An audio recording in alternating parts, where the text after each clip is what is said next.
Welcome back. You are watching Daybreak on the Rise News channel. We are coming to you live from Nigeria's capital, Abuja. Now for a review of what's making the headlines in the papers this morning, we have with us Mr. Eniola Akinkochu. He is the chief correspondent of the Africa Report. Good morning, Mr. Eniola. I hope I didn't butcher your name this early morning. Good morning, Petrol. Thanks for being here and joining us this morning. Let's begin with the newspaper of records this day, our sister publication, and just run through the headlines quickly. Dangote releases sample of refined petrol, says local production will stabilize Naira. Meanwhile, NNPC raises petrol price to 897 per litre. Other filling stations sell for 950 Naira and above. NLC to meet over fresh hike in fuel price. The leading photos there this morning. Tinubu meets Xi Jinping in Beijing, China. 5 agreements have been signed and sealed. The president holding bilateral talks with Xi Jinping, raising ties to comprehensive strategic partnership level.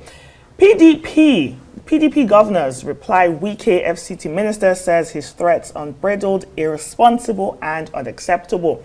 Above there, also Dangote refinery Otedola hails Tinubu's unwavering support as new facility begins petrol production. Mr. Eniola, Dangote releasing sample of refined oil. On the other hand, we have the spike in price of petrol, pump petrol, and also the scarcity. Earlier Indy was asking me, can Nigerians actually get a break? So it's bittersweet news. Bitter in the sense that you have to pay more for petrol, and then sweet news too that, finally we're on the path to energy sufficiency. Look at the petrol that Dangote unveiled yesterday. It's been trending all over social media. It's clear. It's as clear as water. I never knew petrol could be I thought it was holding water.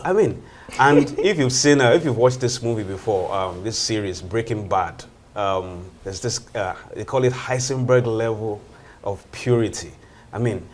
It's as clear. That's why, petrol is called premium motor spirit. Spirit is supposed to be clear too. So finally we are seeing it, and Dangote says, look, your vehicle engines are going to now, they're going to last longer now and all that. You're going to have better efficiency. Health. Yes, of course, health implications as well for the environment. And so kudos to him. It's wonderful news. Afterwards, this day was reporting yesterday that it's been 28 years since Nigeria last refined petrol. Someone was saying that, look, so if you started in, what's it called now, in the NNPC refinery as a copper 28 years ago, it means that you've never even seen refined petrol. That is your first time, and you're almost inching towards retirement. That's a disgrace. Yes, that's unfortunate. That's a shame. Well, the story is about to change now with Thank God for it. I think Dangote said it's about 1,200 trucks daily. That's the foundry capacity. 5 million liters of fuel. Yes, 5 million liters. So, kudos to him. Now, on the issue of the increment of petrol, I think, say shame on NNPC for that. You look at it that this week was when NNPC, this was their deadline for producing, for their refinery to start working. It failed. There are many deadlines. While Dangote's own has succeeded. It shows you the difference between government's inefficiency and the private sector capacity. That's the stark comparison. That's the stark, So, inflation is going to go up. In fact, I ordered something some days ago, and they said, look, if I don't complete payment by today, that's going to go up because of the cost of petrol. So you're going to see an increase in food. It means also that the minimum wage, which was approved just last month, has been undermined. Let's look at Punch. Then we'll talk.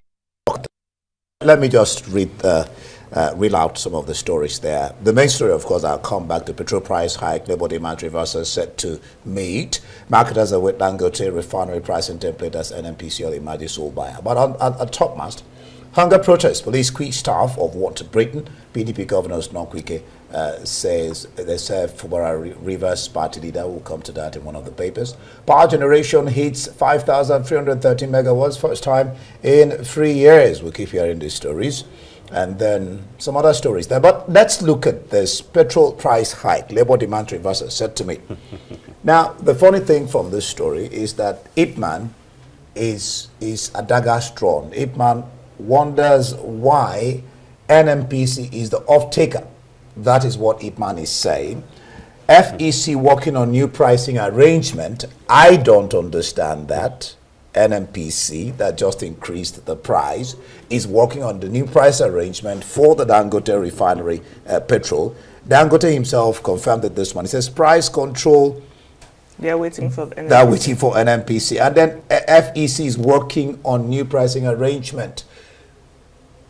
Can you help my head and heart around this potpourri of policy somersault of NNPC? Also said Tinubu promised them 70,000, said 70,000 minimum wage. Otherwise, will raise the price of petrol. But it's been raised, and they got 70,000. I help us. It seems that Tinubu put a fast one on them.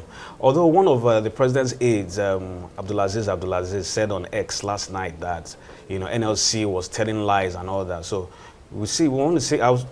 Look to see how that unfolds today. Looking for another counter denial from the NLC, but it just seems that they didn't go into the negotiations with tact and all that. They didn't foresee this. A lot of people already knew this was going to happen. So I'm really surprised that the organized labor is saying that they've been blindsided. Yeah, but what of the trust deficit from the government side too? How do you do that? To not just the labor, but to Nigerians as well. The government would claim that their own hands were tied. Look, NNPC has said they've admitted that about $6.8 billion debt. That's what they're owing marketers now. So they'll say that, look, it was not sustainable. There's nothing that we could have done. Who do you blame? Is it the Nigeria who's going to suffer? Is it the businesses or yourself? Unfortunately, everyone is going to suffer now. The petrol price has gone up by what? 45% to 50%. 250 addition. Yes, I mean, but I'm even talking of percentage now. So obviously, inflation is going to rise too. And when inflation rises, interest rates, CBN will say they want to increase interest rates in order to tackle inflation. Businesses are going to suffer. Businesses will suffer again. You're going to see a lower economic growth. So and you're wondering what the government is really thinking about the effect on the masses. Yes, and look at food. The price of food is going to rise as well. Now, on what Dangote was saying about NNPC, since NNPC wants to continue to be a monopoly, that's what it looks like. And are they going to be able to provide Dangote with the feedstock, the crude oil that he needs for that refinery? Because that's another argument on its own. You know that a lot of their oil supplies are tied up in crude forwards. And so, as it is now, they're even limited. Their capacity is even stifled now. So I don't know how they plan on doing it. And I think Dangote was saying 2 days ago that, look, if Nigeria is not going to buy, it's ready to export it as well. And most of our FX comes, from oil and gas, come from the NNPC. So if they are selling in Naira to Dangote, it also means that we're going to see a drop in our FX reserves too. So I think there's a lot. You said by 40% it will downplay the pressure. Yes, that's the demand. Dollars. But what of the supply? So a lot needs to be looked into. These are all the things that we'll be watching out for. Let's take a look at another newspaper this morning, the New Telegraph. Its big headline, of course, as across all the national dailies, is further price hike imminent as fuel hits 855 Naira to 940 Naira per litre. Also talking about why NNPC Limited sole buyer of Dangote PMS. At the bottom there's another story. Killings, Deputy Defense Minister, military chiefs hit Sokoto. And just beside that, you have fire threat. Invite Wike for questioning. PDP governors tell security agencies. This is obviously from his comment about putting fire in states where the governors are supporting Fubara, the governor of River State. The reply from the PDP governors, do you think it's enough in your life? Some people have said Wike should have been expelled from this party a long time ago, and now you have this threat. This is a whole different thing, and I think it's right that the governors are calling on security agencies to actually look into this, because for someone to come and say, look, we don't even know what that means, to throw fire into a state, if it's literal, if it's figuratively, it's quite an irresponsible statement to make from a sitting minister. Eniola, what are your thoughts? Last month makes it, I think, 2 years that Wike has been at loggerheads with the PDP. And one would have thought that by now, decisive action would have been taken on his case. But they keep treating it with kid gloves. Listen, you don't want to identify with the party anymore. You're one leg in, one leg out. You know, I don't understand the way that party runs its internal affairs, but they are not being an effective opposition. Well, this is the first time that the governors will be criticizing him, maybe because now he has declared war on them. That's why they now have the temerity to speak. The audacity to speak. So I don't see anything coming out of this. And then you have so many, the party is tied up in so many court cases. You know, Wike's proxy, they said his proxy is the current acting chairman, that's Umar Damakum. That one denies it and all that, but he's been acting against, taking actions that are against Fubara as well. So I think that party really needs to get their acts together, really. And then look at what Wike said. There hasn't been any condemnation from the administration he represents. Look, you are a minister of the Federal Republic. So anything you say reflects on the president. There hasn't been any word from them. The security agencies have not done anything. Look, there was a woman last week in Canada who made threats against Yoruba people and the Benin people. She's been arrested. She's been arrested. The government itself wrote a petition to Canadian authorities. She's been picked up. She's facing trial. And then on your own home turf here, so many things are being said on a daily basis. When it comes to things that are uttered by people who are sympathetic to government or government officials or party officials, the government doesn't do anything. And that's double standard, really. One wonders really, Nkechi and Eniola, how a sitting minister, a leader, will make such unguarded statements. You can't understand it. Let's look at The Guardian. The Guardian, just down towards the right. I mean, the paper has all the stories about the Guardian. Yes, it has a confusion over new pump price.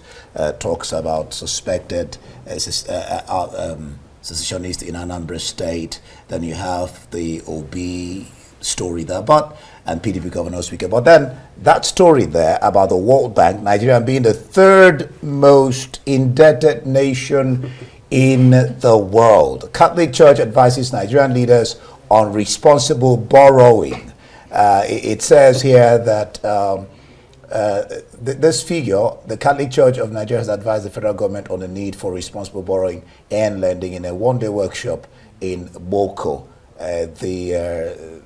St. John's Cathedral, Ageda Boko on Tuesday. Joe Nkamuka of the Good Governance and Justice, who delivered the keynote address, pointed out that Nigeria is currently using 74% of our revenue to service debts. This is alarming.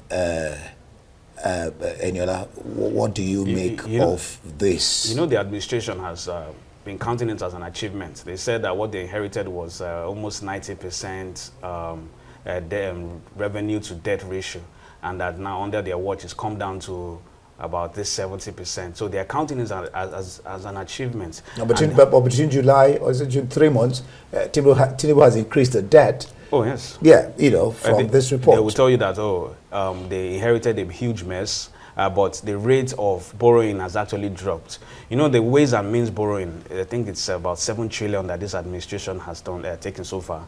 And I think they've returned maybe about 3 trillion out of it or so. So they will tell you that they're doing a better job, that they inherited a huge mess, even though they're members of the same party. So, and of course, when you have such a huge debt profile too, it also affects your currency.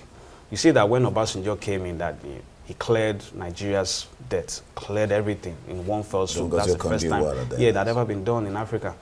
And you saw how stable the currency of Nigeria was during that period.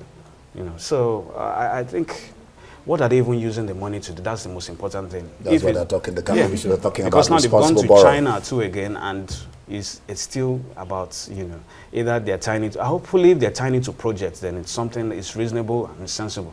But when you take loans and then we don't know what you're doing with it, then that's another problem. Like the last administration that took ways and means borrowing 23 trillion or so, I really don't know what they used it to do.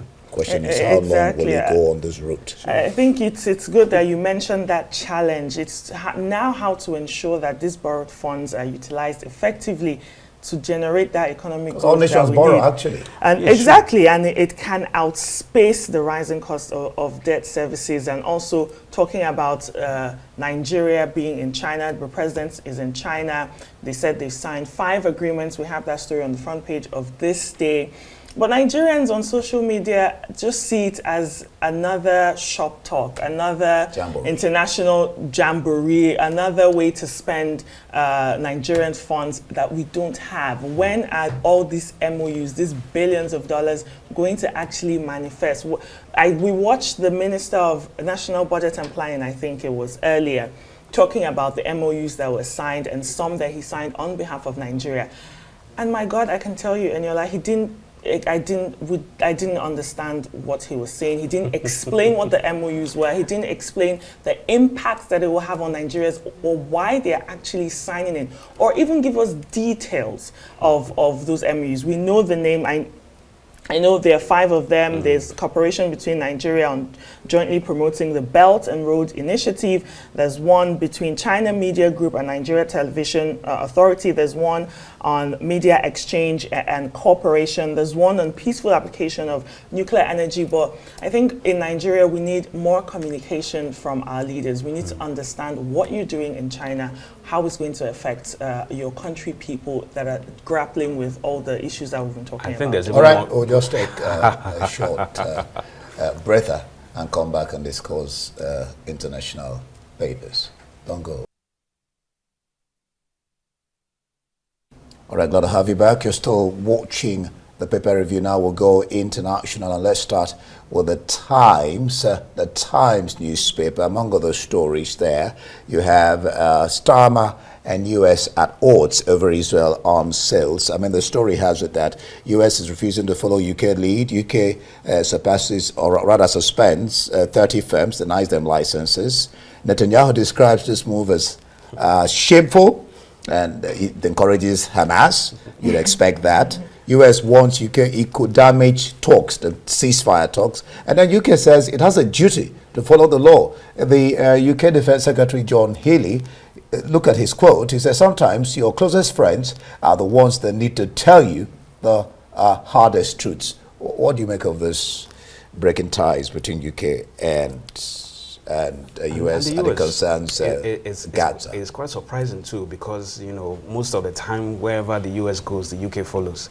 Some critics even say the UK has become a vassal state of sorts when it comes to of the US. So it's good to see that at least the UK is beginning to show some independence. Everyone is tired of this war, really. Everyone is tired of it. So that's just I mean, it's good this way. And I think it's a departure from Sunak, because Sunak was willing to continue with the US, and now we're seeing that Starmer is changing the course. I think it's a good decision. Come on, let's de-escalate tension. It's getting too much. People are dying every day. Look at that Gaza. Look at Gaza, for instance. Now you have a spike in polio outbreak. Look at little children who have nothing to do with all this are suffering. Dying. Yeah, so I agree wholeheartedly with what the UK is doing. Let's take a look at The Guardian UK this morning. Its leading story, 6 children among 12 dead after boat ripped open in in the Channel. They're now calling for legal routes to halt shockingly high death rates on crossing. Imagine the sheer desperation that compels families, parents with young children, even pregnant women, to cramp into an overcrowded, unseaworthy vessel. With only 8 wearing. Exactly, to make that journey. I don't. It's sometimes it seems like they don't even have a choice. Eniola. Almost on a yearly basis now, about 2,000 people either drown or go missing, trying to cross the Mediterranean, into Europe and all this. Almost 100 in the last 3 or 4 years, an average of 90 to 100,000 people come in every year through these illegal channels. It was why Rishi Sunak was saying that, look, if you're coming in for any of this asylum, he entered into an agreement with Rwanda. Yes, in order to, sort of dissuade people from doing this. And Starmer has stopped it. Rwanda has refused to return the money that they received, which is over 100 million. I've forgotten the figure now, but it's quite a huge sum of money. And of course, you still have people crossing the channel, coming in illegally. So I really don't know. That story is not asking Starmer to open legal routes. So people will stop dying in this. Yes, it's just unfortunate, really. All right, let's look at the Daily Graphic, Ghana. Parliament recalled drain on state coffers. I don't know when we start doing parliament recalls here in Nigeria, so people can buckle up. But the story is that the Speaker of Parliament, Alban Sumana Kingsford Barbing, has expressed concern over the abuse of the Article 1121 within a session of the current Parliament. So he says the frequent invocation of this could disrupt the planned legislative annual budget and workflow of the House, drain national resources, and affect the overall productivity of Parliament. He therefore urged members of the House to, at the appropriate time, deliberate on the matter to establish when it will be appropriate to resort to this particular article. Well, he's not asking to stop it, but he's looking at the pros and cons. I think what they're referring to here for as Parliament recall is that maybe they're on recess or something and then you call them back. Okay. I don't think it's the same as Nigeria's recall. You know, when we say recall, it is that maybe an errant lawmaker has been recalled by his constituents, which has never scaled through before. The closest being Dino Melaye some 6 years ago, but it didn't scale through.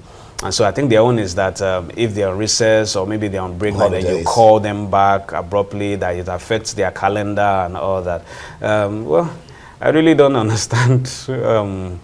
If there's a big national issue and this is an election season, you know, there's this temptation for these lawmakers to leave parliamentary work to be running all over the place. So there's a need for yes, recording. I agree. Okay, what is that of this? Okay, do I think we have time for one more paper? Yeah, quickly, the Citizen court stops old age evictions. They're criticizing the city of Joburg for losing control of a retirement center after it deteriorated to an extent that part of it is allegedly being used for drugs and sex work.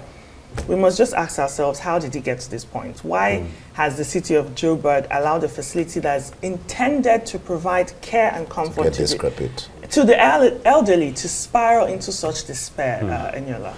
You know, I think it's Tony Blair that once said that you know the value of a society by the premium that it places on the elderly and then the children. It's unfortunate really that this is what's going on in South Africa, is that these places have been left derelict and all that, and they've been hijacked by thugs and all. You know, South Africa is having so many problems when it comes to all these sort of things. But at least I'm happy that the court has stepped up and being the last hope of the common man. But look at Nigeria, for instance. Do we even have any elderly home? If we bring it home, do we have any elderly home whatsoever? You are just on your own. Some of them, sorry to digress, but some of the elderly people were protesting about last week, complaining about their pensions, that look, inflation has eroded their pension. You have someone who retired as a federal director, earning less than 100,000 naira monthly as pension. That they don't even, some of them don't even usually get. That's right. Such a sad story. All right, we'll leave it there on Daybreak Paper Review. Thank you so much, Eniola Kinkotu of the African Report. That's all we have time for on Daybreak. It's goodbye from me, Ndi Amogu. But don't forget, at 8, we'll have the morning show, and every moment indeed does matter here on Arise News. Thanks for watching. I'm Nkechi Nana. Good morning.